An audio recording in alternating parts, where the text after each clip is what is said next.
Good afternoon. I'm Brent Roussin, Manitoba's Chief Provincial Public Health Officer. Today we're announcing 13 additional deaths due to COVID-19.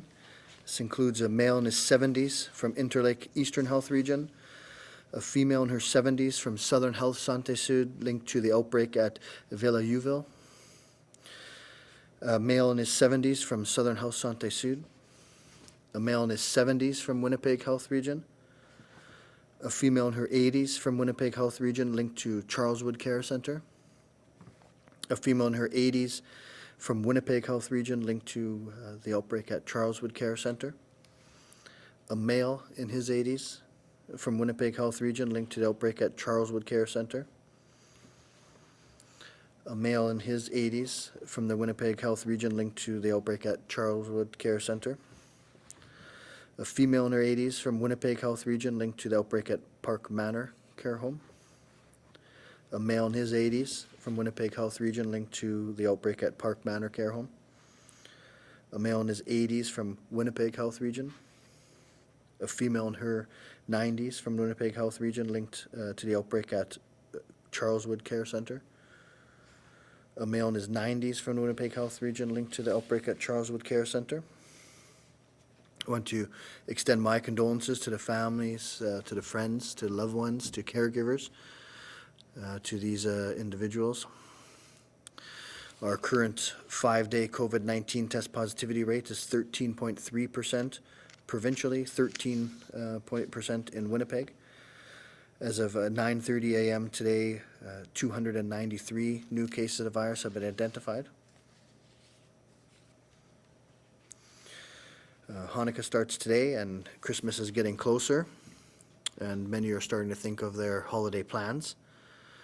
Want to again be clear with our messaging that everyone should celebrate with members of their household only. There are a few exceptions to this, but for the most part, plan to celebrate with people outside your household this year virtually. Our recommendations again to family from outside of province or even outside the household within the province is to not gather, not to have people over at your house, not to plan to travel or have people travel here to attend holiday gatherings. We know our positivity rate is high here.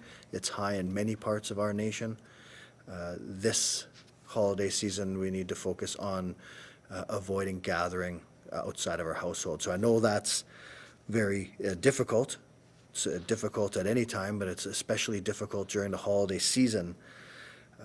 But we need to not let our guard down this holiday season.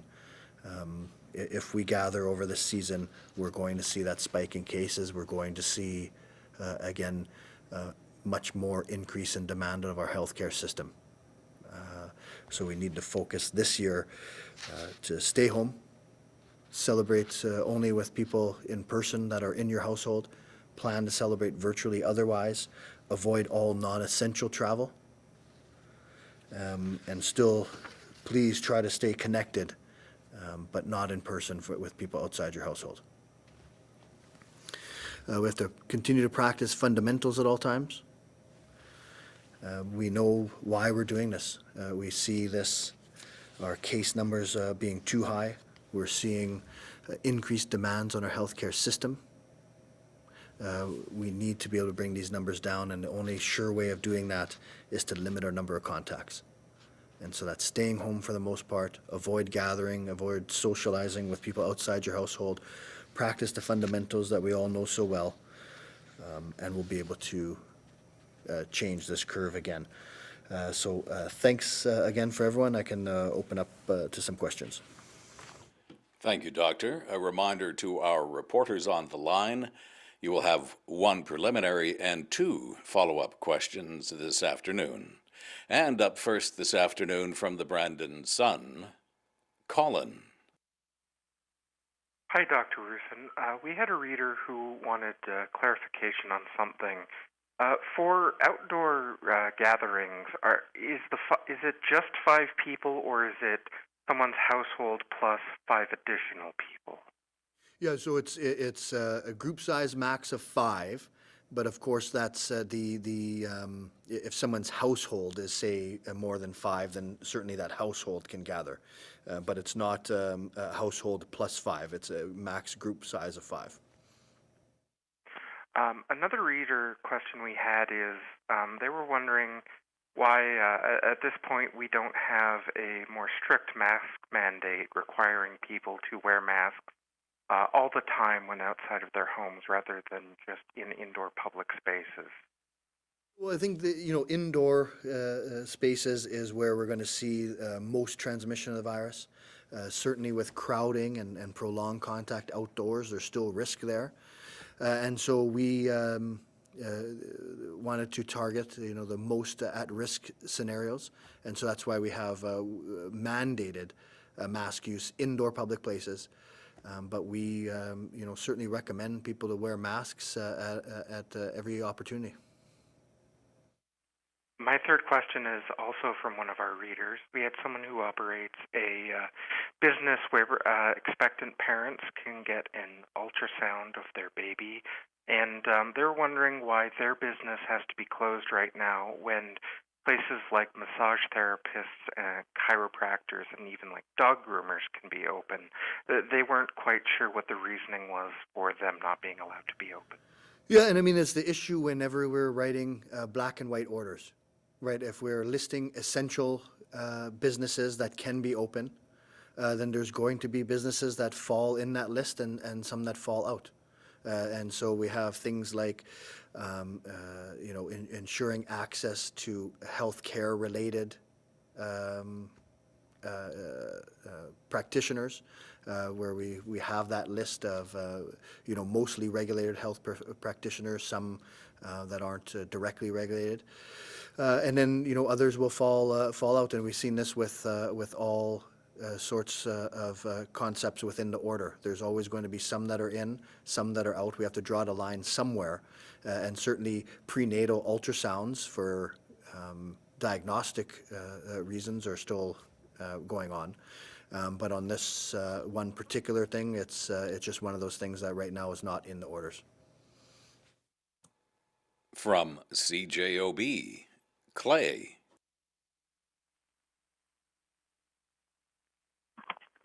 Good afternoon, Dr. Roussin. We've heard about the hospitalization numbers have been coming down, albeit slightly. Is this because there's more people recovering right now? Well, our things like our case fatality rate is remaining fairly steady.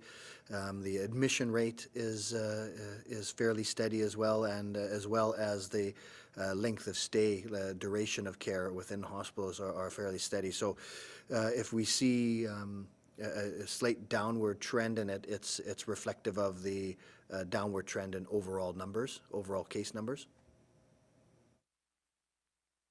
Okay. Second question. Manitoba's recovery rate. Do we have any figures as to how many people who have been admitted to ICU and then recover and released? Have any stats been put out on that? I don't think we've released anything specific on that. We certainly have information like that. We could look to trying to find a way to present that. All right, and question number 3. We did hear in the past about these shelters who would be set up outside personal care homes. Is there an update? Will they be in place for the holidays? I don't have an update on that. We'll try to find out some more on where that is. From the Winnipeg Sun, Scott. Good afternoon, Dr. Roussin. Scott Billick, Winnipeg Sun. Charleswood Care Center, I believe, is up to 18 deaths now. Many of them have come in the last couple weeks or last week even.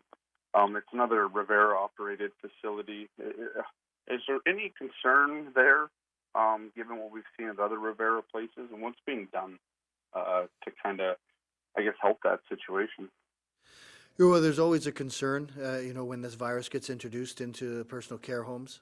We can see the tragic outcomes that occur. So, the personal care homes, this is being overseen by the region, and so the oversight includes trying to ensure.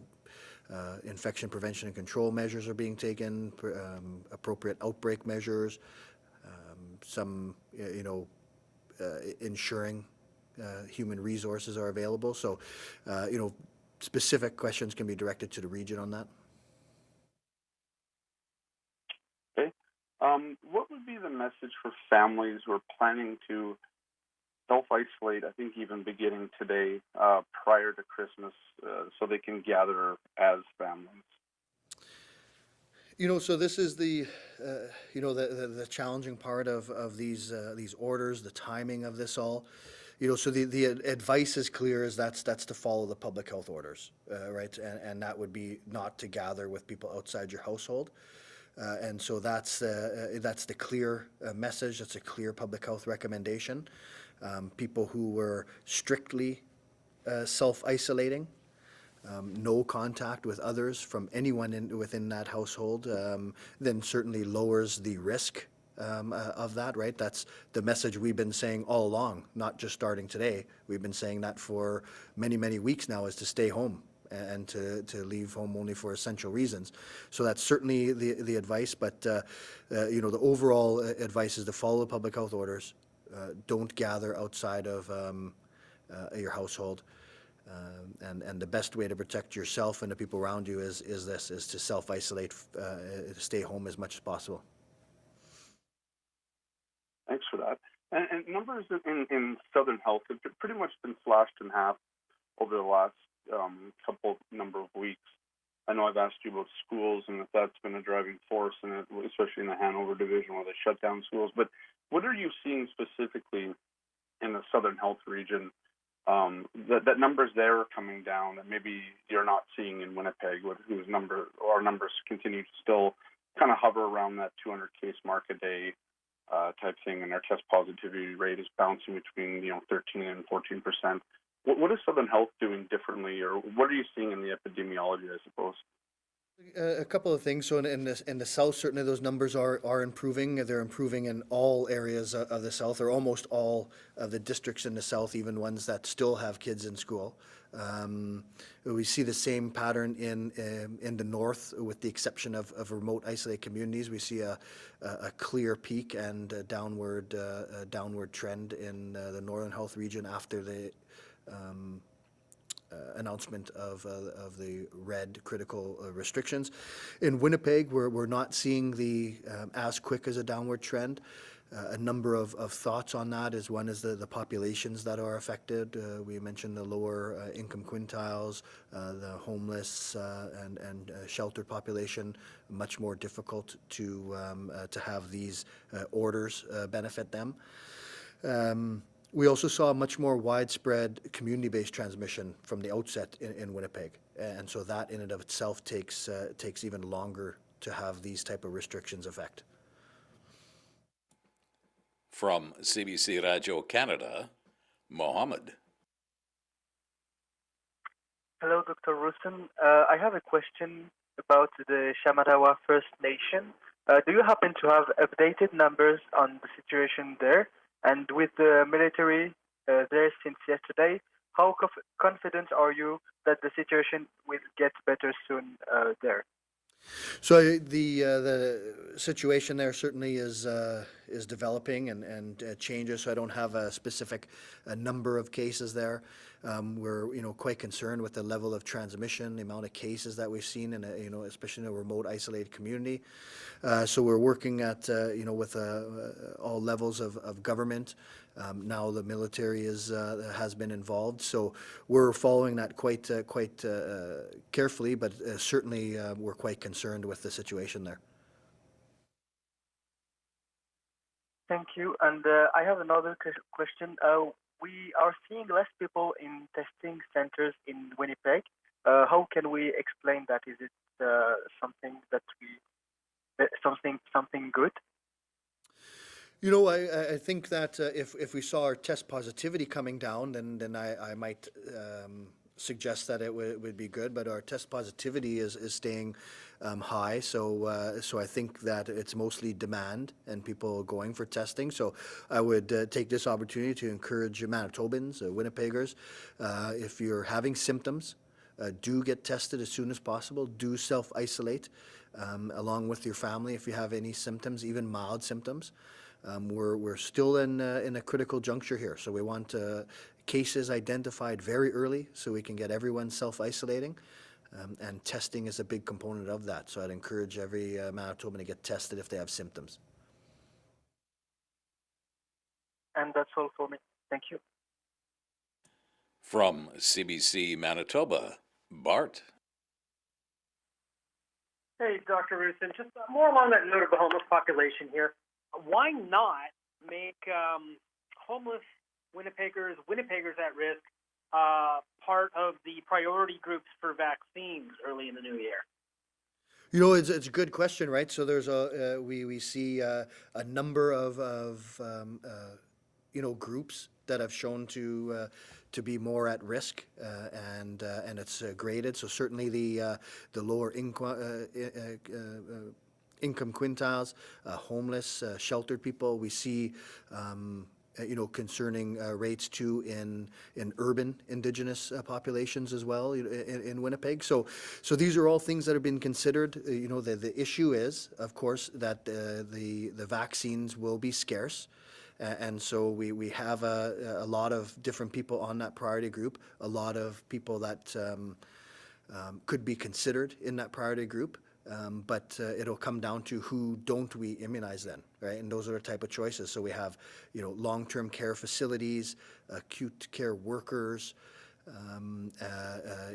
those over age 80, a number of people on the list. And so if we add other groups to that, who do we not provide it to then that's already in that list, right? Because we have to make those choices. So it's really challenging. I think it's a real good question. It is something that we look at, constantly to see, who's best to receive these scarce resources. Where can we make the most impact? Okay, and since yesterday, were you able to get more detail on those 900 workers? The Premier had said 4 acute care facilities, we've got at least 7 units, and then off-surf beds that with ICUs there. Lots of allied health professionals who may not be considered direct frontline workers, but are dealing with contagious patients. So, can you provide more clarity on who those 900 workers are and where precisely they work? I think we're going to be able to have that level of detail by next week, and so I don't have those specifics right now. Okay, I hear the answer to this one. We haven't heard from Lynette Siragusa since Monday because of the Premier's presence yesterday. But are you aware, I know they've been working on this since I asked a few weeks ago, but are you aware of the total number of COVID patients in hospital and ICU, including the ones that are no longer contagious and not included in the count? I don't have those numbers updated. Just the ones that are in the dashboard. And you're right, the ones that are in the dashboard are those that are considered active cases. So there are people in hospital who are no longer considered active COVID, but remain in hospital. From the Canadian Press, Steve. Oh, hi, Dr. Roussin. Speaking of hospital capacity, I'm wondering if you have available the total ICU capacity right now, beds in use, what the current capacity is? No, I don't have those in front of me. I'm sure Lynette will be able to speak to that tomorrow. And given that the numbers are starting to come down, but we're still seeing a high number in ICU, are plans still in the works for those off-site beds for lower acuity patients? Do we think that we will need that capacity now? Well, we have to be prepared. So right now the trend is moving in our favor. Certainly not as fast as we thought or as fast as we want. But we need to be prepared. We don't know where the numbers can shift, especially over the holiday season. but I don't have any details of anything progressing with those sites at this point. Okay, and your advice for the holidays, not to gather with people outside your household, certainly nothing indoors, nothing on private property in terms of like a backyard get-together.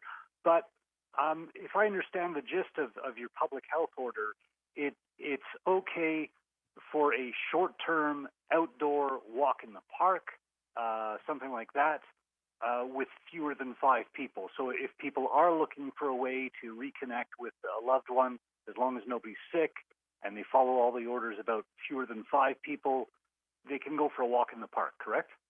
Yes, absolutely. Those group sizes are 5. And like you said, we want the fundamentals. No one there should be ill. And we should try whatever you can do to stay distanced as well. Although it's not in the orders, I would recommend wearing a mask in those circumstances, but that would certainly be complying with the orders. From CTV Winnipeg, Stephanie. Hi, Dr. Roussin. Apologies if you touched on this yesterday, but is Manitoba examining some sort of immunity passport for those who get vaccinated, similar to what Ontario is looking at? And will there be different rules for people who do get vaccinated versus those who don't, once, I guess, the vaccine is more widely available? Yeah, I think this is, really interesting. So we haven't had any, we didn't delve into any details on this, but I think it's something that we'll look at and see what, what the best practice could be for this.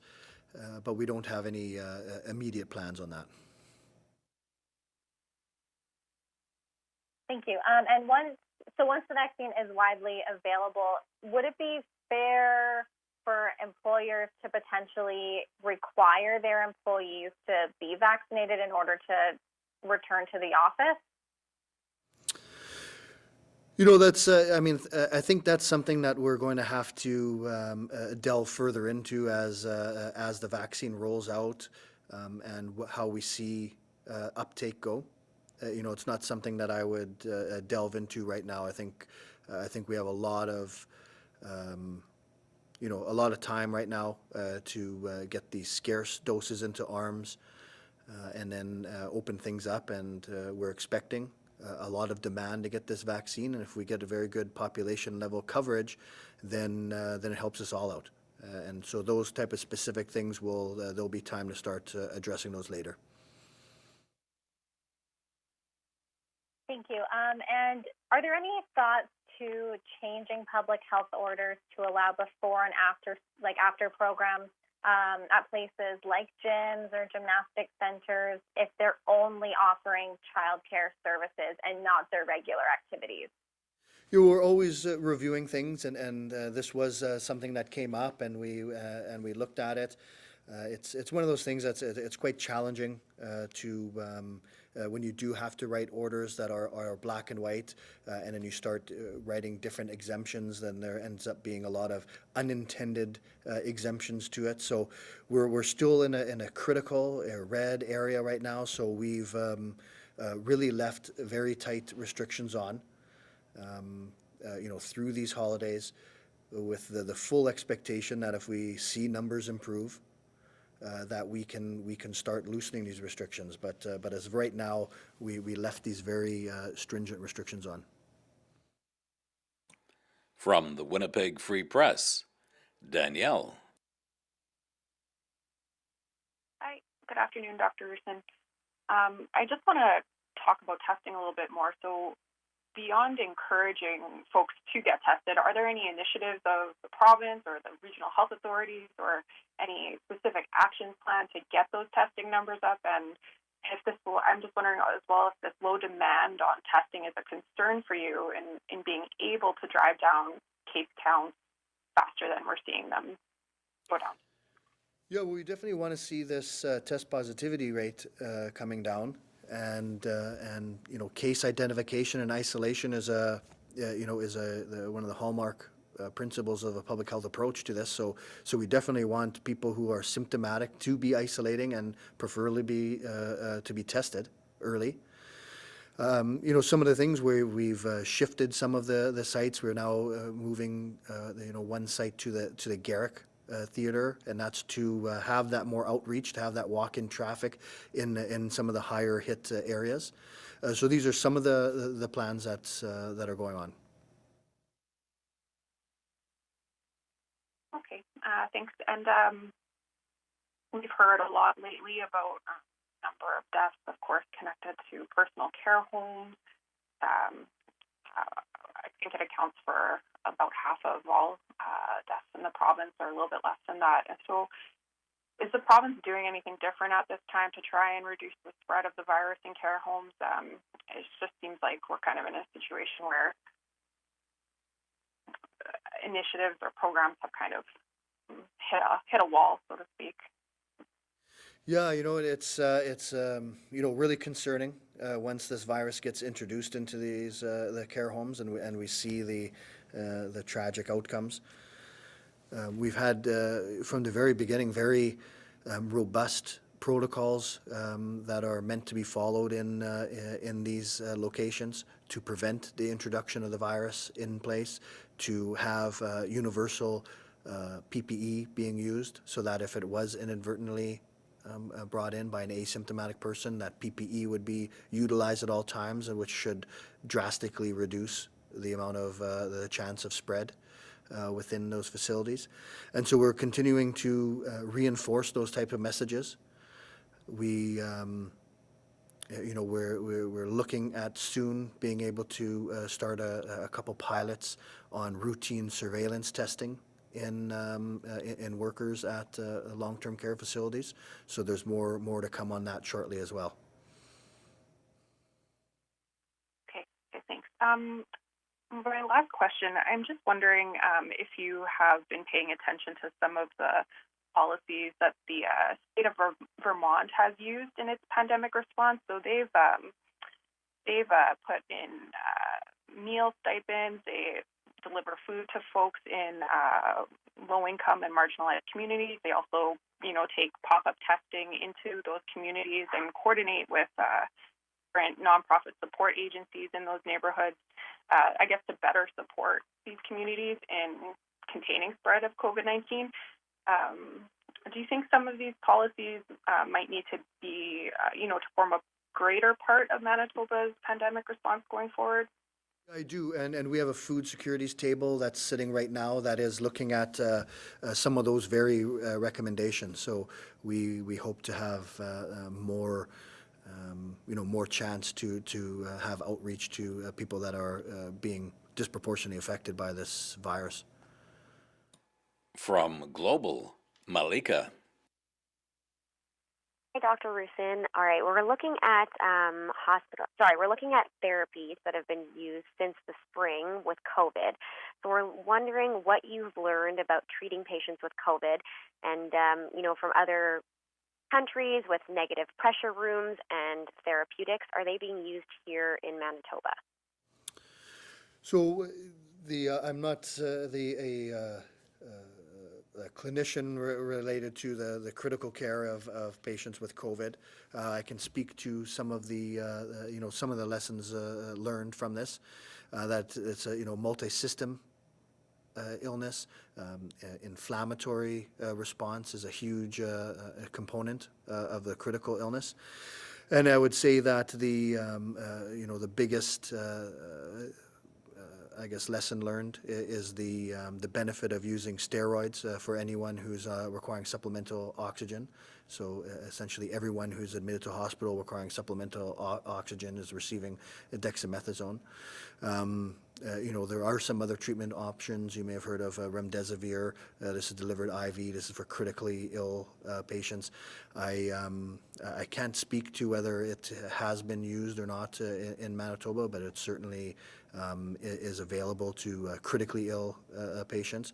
And there's still things being learned about just how effective that is. But that's